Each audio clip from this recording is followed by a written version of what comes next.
Sometimes if you have too many things to connect to your battery terminal, you may find that you're pushing the screw down, but it may be too short to actually get all your connectors on there.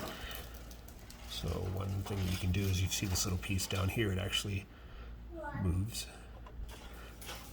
So what I do is I take a zip tie, put it underneath there, which props it up and allows you to now add your connectors, and then screw it down tightly.